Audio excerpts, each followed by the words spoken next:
Welcome, curious minds, to What Is, the channel dedicated to unraveling the seemingly simple.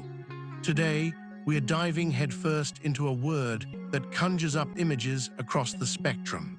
A nocturnal flyer, perhaps a sporting champion's tool, or maybe even a broken brick. Yes, you heard that right. Today, we're asking, what is a bat? And just to be crystal clear, we are absolutely, unequivocally, 100% not talking about the adorable, insect-munching, echolocating mammal. No wings, no fangs, just fascinating history and surprising connections. Our journey today will uncover the diverse world of non-animal bats, delve into their individual origin stories, and ultimately unravel the linguistic mystery of why so many disparate objects found themselves sharing this short, punchy little name. So strap in, because we're about to swing into action. Let's start where many minds first go when you say bat and not animal, the world of sports. These are the instruments of impact, the tools designed for striking, for making things fly, often with considerable force and sometimes a little bit of magic. First up, the undisputed heavyweight champion of American lumber, the baseball bat. You see it, you hear the crack, you smell the freshly cut grass. But this icon has a rich lineage. Its origins are tangled in ancient stick and ball games, played across cultures for millennia. Think of rudimentary clubs dating back to antiquity. Humanity has always loved hitting things with sticks. The specific form we recognize today, however, solidified with the rise of formal baseball in the mid-19th century. Early bats were often hand-carved, heavy, and wildly inconsistent. Imagine trying to hit a fastball with something that looked more like a fence post. As the game evolved, so did its primary offensive weapon. Manufacturers began experimenting with different wood: ash, maple, hickory, birch, each with its own density, flex, and sweet spot. Then came the game changer of the 20th century: aluminum bats, lighter, more durable, and capable of generating incredible ball speed. And now we have composites, a blend of materials pushing the boundaries of performance, all while adhering to strictly regulated dimensions and weights. From a rough-hewn branch to a precision-engineered piece of sports technology, the baseball bat's history is a testament to human ingenuity in the pursuit of hitting a ball very, very far. Now let's cross the pond, or perhaps several oceans, for a different kind of striking instrument, the cricket bat. If the baseball bat is a blunt instrument of power, the cricket bat is more akin to a finely crafted bludgeon with a very specific, flat face. Cricket itself boasts a much older lineage than baseball, with early forms of the game played in England as far back as the 16th century. And the bat? Well, early cricket bats looked less like a modern bat and more like a curved hockey stick, used primarily to block low-bouncing balls. It wasn't until the early 18th century that the bat began to evolve into its iconic flat-bladed form, a change driven by the need to hit aerial shots and score more runs. Imagine trying to hit a six with a glorified garden tool. The material of choice has remained steadfast: willow wood. Specifically, English willow, known for its superb shock absorption and strength, or cashmere willow, a slightly harder, more affordable alternative.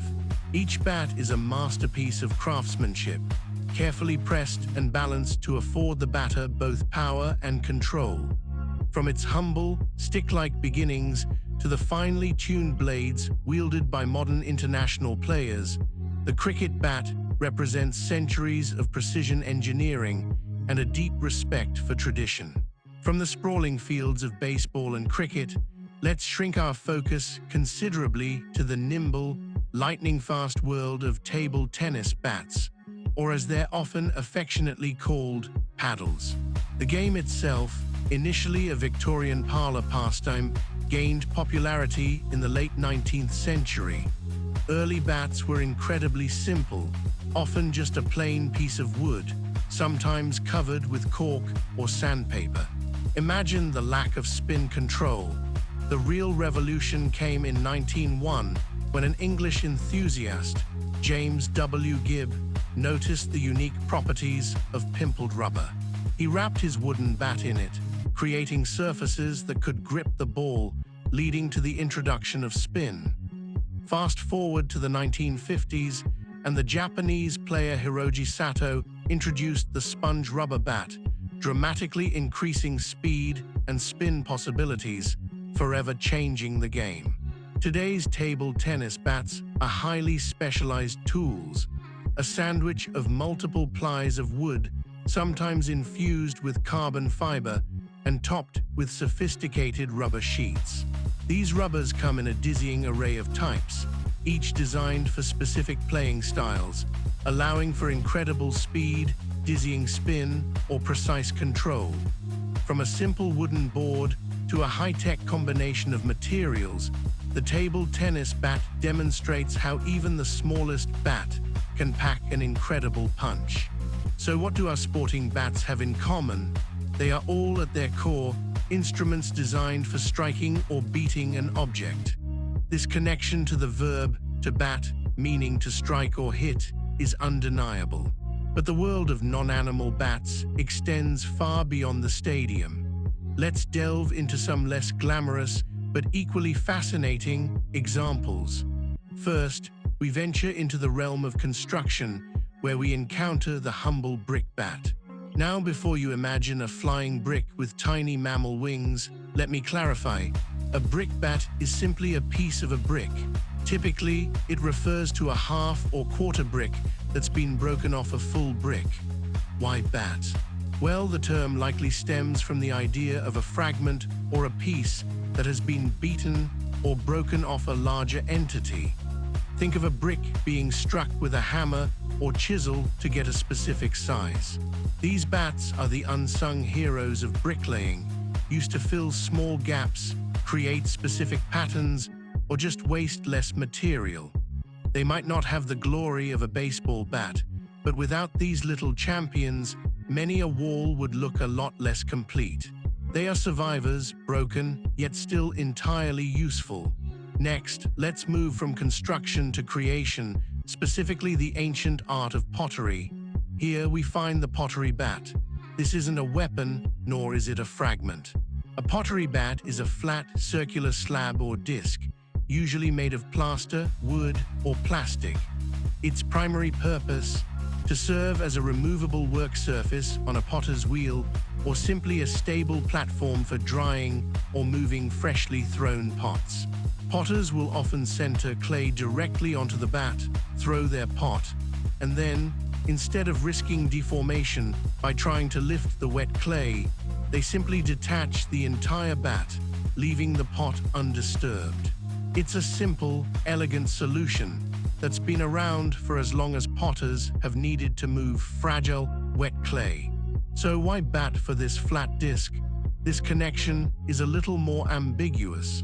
Some theories suggest it relates to the action of beating or flattening the clay onto the bat. Others propose it simply refers to a flat piece or slab, a meaning that sometimes accompanies the broader bat etymology.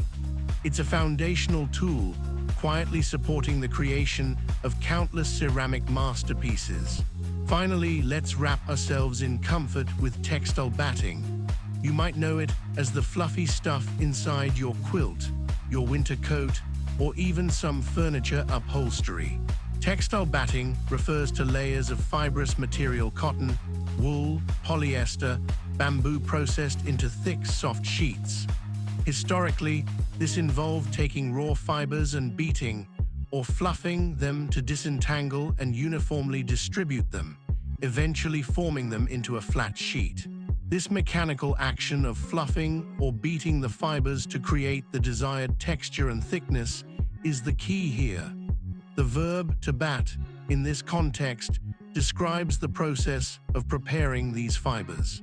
So when you snuggle under a warm quilt, you're experiencing the direct result of batting, the act of working fibers into a cozy, insulating layer. It's the hidden secret behind much of the comfort in our daily lives. So we've explored a striking variety of bats: the precise instrument of a batter, the useful fragment of a builder, the steady platform of a potter, and the fluffy heart of a quilter. The question remains, why share the name? What linguistic thread connects a baseball bat to a brickbat? The answer lies deep in the roots of language, specifically tracing back to Old French. The word bat in Old French referred to a beating or a club, stemming from the verb batter, meaning to beat or to strike. Think about it. A baseball bat, cricket bat, or table tennis bat are all objects used for striking or beating something. Their purpose is directly tied to the action. A brick bat is a piece of brick, often obtained by striking or beating a larger brick. It's a fragment resulting from that action.